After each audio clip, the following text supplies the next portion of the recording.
Baltimore at his introductory news conference Wednesday. Newly signed Ravens quarterback Robert Griffin III spoke mainly of the future, how he would better protect himself under center how he had stewed the trend of modern offenses in his year out of football, how he was excited to work with started Joe Flacco.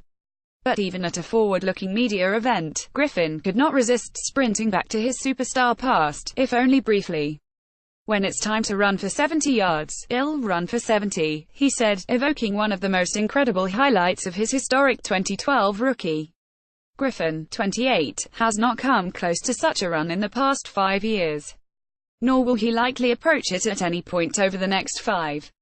Even if he indeed feels as healthy as he did coming out of college, as he said Wednesday, oft-injured athletes do not typically return to the athletic peak of their early to mid-20s as they close in on 30.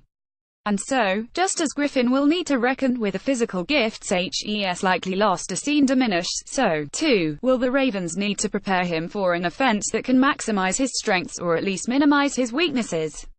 In Griffin's debut with the Washington Redskins, he set NFL rookie records for passer rating 102.4, interception percentage 1.27 and rushing yards by a quarterback 815. Why was he so effective? Washington's refusal to run much of anything but play action on passing plays, and opposing defenses' utter inability to stop them. According to Football Outsiders, the Redskins in 2012 used play action on 42% of their passing plays. No other team employed it more than 35% of the time. Washington also was one of 2 teams to average a first down on such action, with 10.1 yards per play action play and 10.5 yards per play action pass.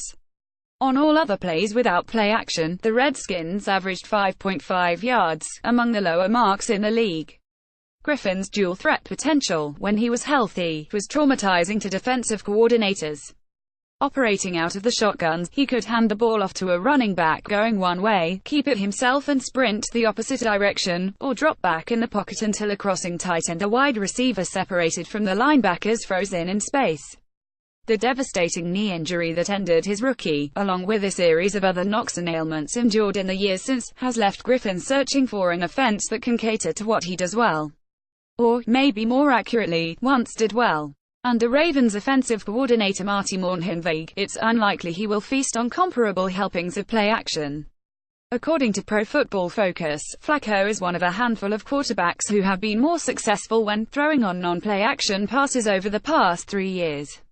That efficiency was reflected in the Ravens' relative volume of what used to be Griffin's bread and butter. Flacco had 1,180 attempts on plays without play action, according to PFF, and just 329 attempts on plays with it, nowhere close to 42%.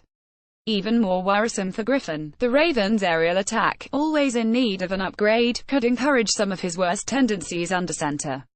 Toward the end of his Redskins tenure, Griffin finished with the NFL's highest percentage of what Football Outsiders calls failed completions. The site's definition of such a play, on first down, any catch that fails to gain at least 45% of the yards to go counts as a failed completion. That threshold climbs to 60% of yards to go on second down, and 100% of yards to go on third or fourth down.